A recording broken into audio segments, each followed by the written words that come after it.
So, the problem that we're going to address today is we're going to write down all possible Boolean functions of two variables. Okay, remember, a Boolean function is a function that takes as inputs trues and falses and returns a true or a false. Okay? Said another way, in the kind of language that we're talking about, is we want to write down all possible truth tables when we write down functions of P and Q. Okay? So, the first question we want to ask, when someone says write down all of the things in a set or list all the things in a set, so if the problem says list all blank, so blank is any type of object, like list all of the mathematical objects that have this property or that property, whatever. Before we even get started, the first thing we want to ask is, how many of those are there? So first ask,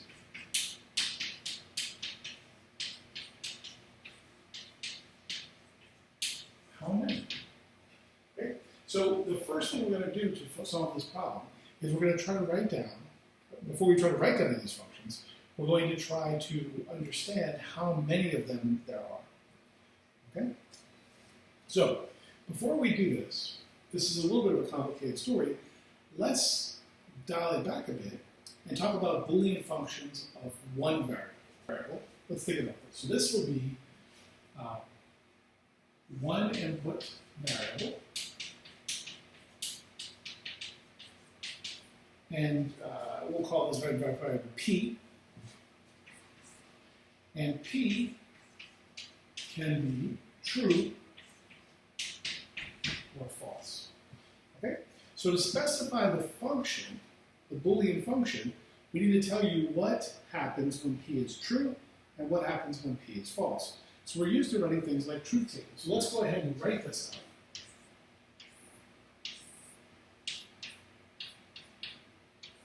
So if P can be true or false, I basically need to tell you what happens here and what happens here. So this will be some function f of P. And now let's think about what could we possibly put in here. Well, in this first slot, we have to put a true or a false. In the second slot, we have to put a true or a false. But we can pick whatever combination we want. So in fact, when we think about it, there's going to be 4 possibilities. Okay, and I'm going to write all of those out. In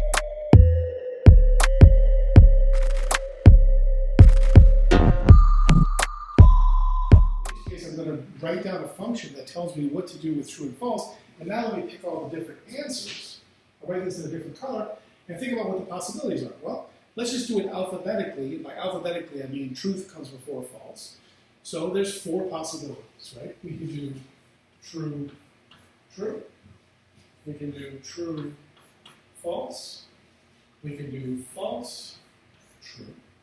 And we can do false, false. Now think about this for just 1 minute. Convince yourself there's no other possibility to put here, right? There's no other combination of T's and F's we can put in this that we haven't written on the board here. Right? So, now let's think about what these functions are. Well, let's first do, if you like, the easiest one. And that's the one on the top right. Let me draw some lines here to separate these out so they don't get so confusing. And let's think about what this function is. So what does this function do? Well, when P is true, it returns true. When P is false, it returns false. Well, that's just P, right? That's just P. So I'll write P here in orange. Okay? Now, this function, let's think about what it does. When P is true, it returns false. When P is false, it returns true. That's actually not P. Not P here. And then finally, these other two are even simpler. Notice that the first function, the top left here, is the function that always returns true, and the body function is the function that always returns false. It just basically ignores P and decides what to do. So sometimes, I'll look at the first function for now. So this first function is you can call it the true function. No matter what you give it in terms of P, it always gives you true. So sometimes this function is denoted by a T that looks like the T truth value. I don't like that so much because it can be a bit confusing. So let's just write something like fancy T. So this is fancy T, and if you like, this is fancy F. Okay? So again, for just one variable, there are are 4 possibilities, and we've enumerated them all. Now, let's think a little bit about how we might argue there's exactly 4, although we've written all 4. Let's think about the argument we would make. We would say, okay, look, all possible things we can do here. We can write down 2 choices here and 2 choices there. 2 times 2 is 4. That's a good argument as to why there are 4. But when we have Boolean functions of one variable,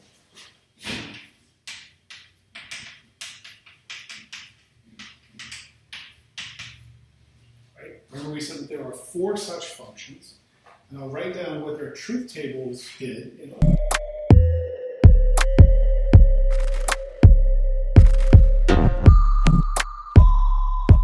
These are 4 separate functions. These are all the functions there are. And in particular, this is the truth function. This is P. This is not P. And this is the false function. And there's kind of nothing else you can do. So given one input, you can either ignore the input and return always true or return always false, or you can pay attention to the input and you can either return the input itself or you can return its opposite. There's kind of nothing else you can do. That's what we've proved. Now, let's talk about 2 variables. So with 2 variables, we're looking at a truth table that looks something like this.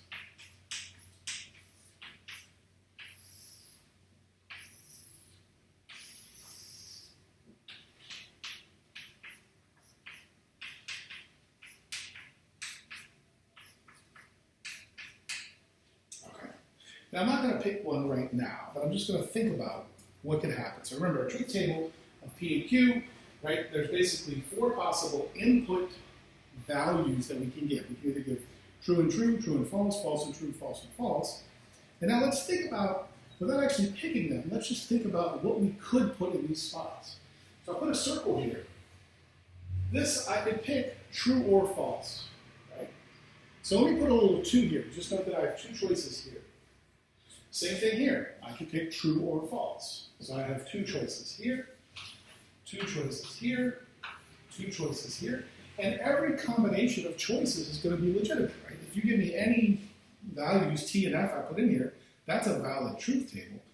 Therefore, we can look at this argument and see that there's going to be 2 times 2 times 2 times 2, which is 16 possible choices, okay? So there are 16 truth tables when we take 2 input variables. Okay? Now, so that's an important number because what we're going to do in a minute is we're going to enumerate and write down all of those functions, and we're going to know that we can stop when we get to 16 of them.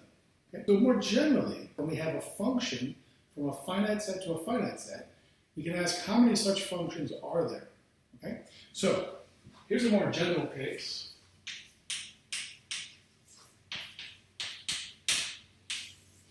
So I have a function f, and this function goes from some set A to some set B. And here we're assuming that A and B are finite.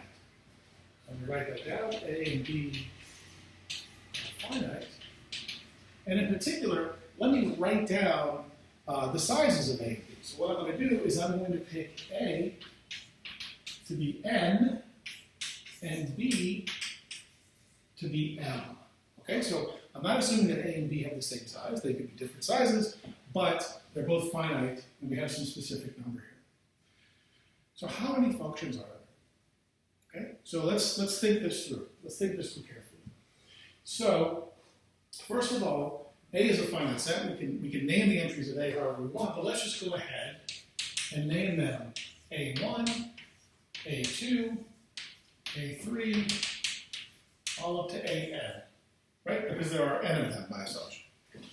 And now let's think about what the function f is. So f of A1 is some element of B. And how do we know that? Because we assume that f is a function from A to B. So by definition, f of A1 has to live in the set B. Now we can ask the question, how many ways can we choose f of A1?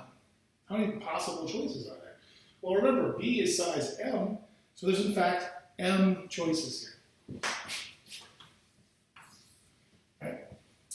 Well, let's go through the same argument. F of A2 is some point in B. How many points can I choose? There are m of them. And so forth and so on. We can continue this argument all the way down to f of an is infinity. And again, there are m possible choices. And again, these choices are in some sense independent. We can pick f of a1 to be whatever we want, and then go ahead and pick f of a2 to be whatever we want. And there's no restriction, right? For example, we can make them all the same, we can make them all different, we can make them whatever we want, and we'll still have a valid function. So let's think about all those choices. Well, we have m choices times m choices times m choices, dot, dot, dot, dot, dot. So this is m to the n, okay? Because we're multiplying m by itself n times. So in particular, one way of remembering this is we can think of this as the number of outputs raised to the number of inputs, okay? It's an easy enough formula to remember, and I'll say the only thing that you can kind of get wrong here, if you just remember there's a power here, you can just kind of forget which one is which. Is the inputs, the outputs, you just have to remember the outputs go down below. So, and by outputs, I mean the number of possible output values that are legal in this case. And then the inputs are the number of variables that we can plug in. And so it's this to that power. So when we go back to this example, notice if we go back to this example of P and Q, there are 4 possible inputs, right? Because I can do TT, TF, FT, FF, those are the 4 inputs. Each one of the outputs can be one of 2 values, so this argument would tell us it's 2 to the 4, which is 16, which is exactly what we want. As we know, there are 16 possible truth tables, okay? So let's go ahead and first write out just generic truth table. P, Q, F of P, Q. Of course, there are 4 possible input values. And as we said before,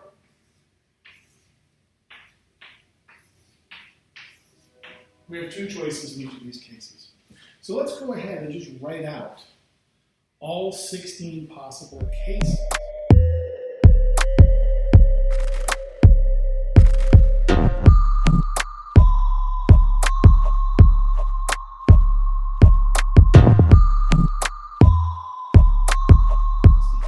And what we've done to make sure that we haven't missed any, we've just kind of, again, used this idea of alphabetical order, thinking of true coming before false. So we start off with a bunch of T's, and then we swing towards the F, and we just kind of do it in what we call alphabetical order. Okay? So the idea here is now we think of each of these functions as we take these blue letters and we just make that choice here. Okay? So let's go through all these cases and see if there are any Boolean functions we recognize. So one function I see right off here, notice that this is a function, true, true, true, false. The only way it returns a false is if P and Q are both false. So if P or Q is true, we get true. So this is P or Q. Okay. Similarly to P or Q, whereas P and Q, well, notice P and Q is going to be the function right here. It's the function that returns true only when P and Q are both true. Let's see, what else do we recognize? If we look at this function right here, we see that it's true, true, false, true. That's a pattern we should recognize as P implies Q. All right, let's see here. Well, notice that this function, it returns true, true, false, false, which matches exactly the pattern of P. So this function just returns the value of P. It just ignores Q entirely. Right? Similarly, if we look at the pattern true, false, that matches Q. Right? And what's left? So we have, if we look at P implies Q, true, true, false, true, flip it around, and notice that, of course, P implies Q is not symmetric, right? Because the P and Q don't act the same. But if we do flip the P and Q, then that's going to just flip these 2 values right here. So this is Q implies P, right? So notice this is only false if Q is false and P is true. And then finally, we also have up here, we have the function that returns true no matter what. So we can call this fancy T. This is the truth function, if you like. And then finally, this last one, if you look at this, notice this function is true if T, P, and Q are the same. and it's false if they're different, right? So if they're both true, both false, we return a true. If one of them is true and one of them is false, we return a false, and that's going to be P if and only if Q. So those are our 8 functions right now on the top. And I notice these are all basically elementary functions that we're kind of used to, right? P or Q, P and Q, PQ themselves, P implies Q, Q implies P, and then P if and only if Q. Now, what's nice about this is we can actually look and notice that everything that appears up top, there's going to be a corresponding sort of mirror reflection down below. For example, all truths, if we just flip every T and F in this answer, we're going to go, this top left is going to go all the way to the bottom right. This is going to just be false. And then we can go ahead and just crank out all these. We can just notice that this, true, true, true, false, false, false, false, true, these are opposites of each other. This is just not P or Q, which is perfectly legitimate to leave it like this. Of course, we can also use De Morgan's law and notice that this is not P and not Q, and so forth and so on. This is not P implies Q. Right? As we sort of go backwards through these, we're reflecting going forwards through these. This is not P, corresponding to that. This is not Q implies P. This is not Q. This is not P if and only if Q. And finally, this is not P and Q, although again, using De Morgan's law, this is not P or not Q.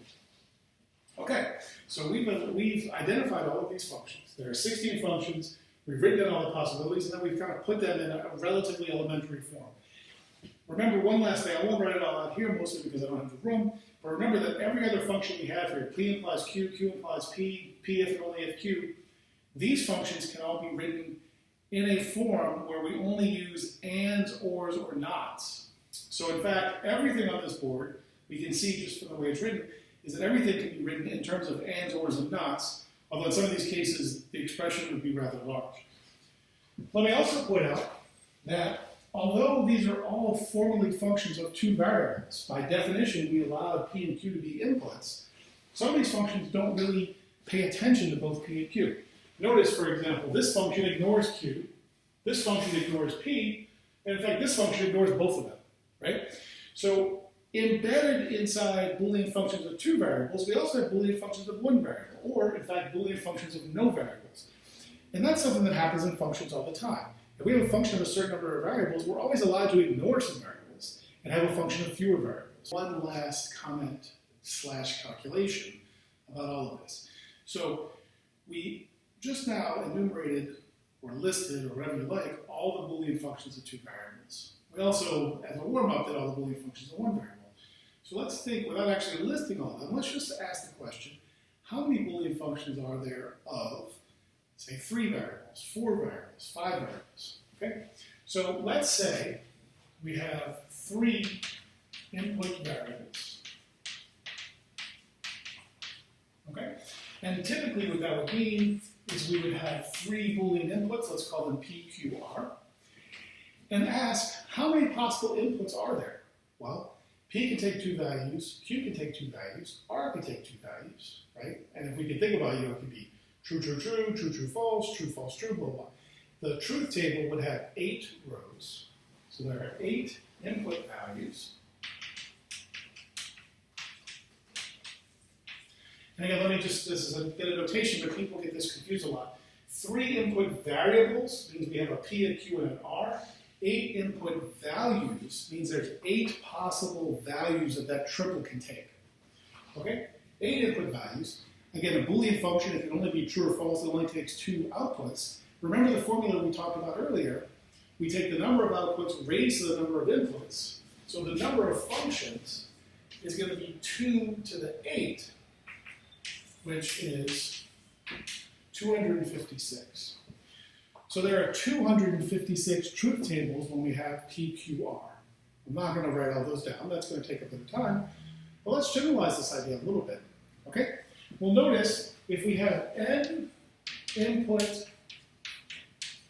variables. Okay? So in that case, we have 3. How many input values are there? There's 2 to the n input values, right? When I have n Boolean inputs, they can take a bunch of different values. They can take 2 to the n input values.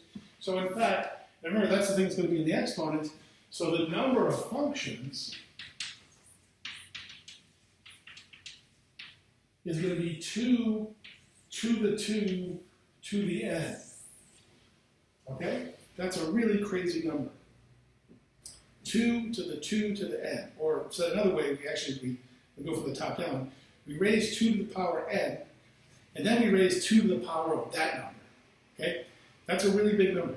Let me just make one quick remark. Sometimes students look at that and they say, well, 2 to the 2 is 4, so 2 to the 2 to the n should be 4 to the n. Okay? But this is wrong. This is not true. And we can see from some examples here. In fact, the function 2 to the 2 to the n grows much, much more rapidly than even 4 to the n. In fact, more rapidly than any exponential function. So let me give some values here. So let's say we write n, and then 2 to the 2 to the n. Okay, and let's do a couple of cases. We've already done some of these cases. So when we have one input variable, well, the formula 2 to the 2 to the n, so when we take 2 to the 1 is 2, 2 to the 2 is 4. So the answer is 4. Of course, we did that earlier, right? Remember, we showed there are 4 Boolean functions with one variable. For n equals 2, now we have 2 to the 2 is 4, 2 to the 4 is 16. Okay, and those are the 16 functions we enumerated earlier. Now take 3, 2 to the 3 is 8, 2 to the 8 is 256. This is getting pretty big very quickly. Now let's think about 2 to the 4. Well, 2 to the 2 to the 4. 2 to the 4 is 16. 2 to the 16 is 65,536. That's a lot of numbers there.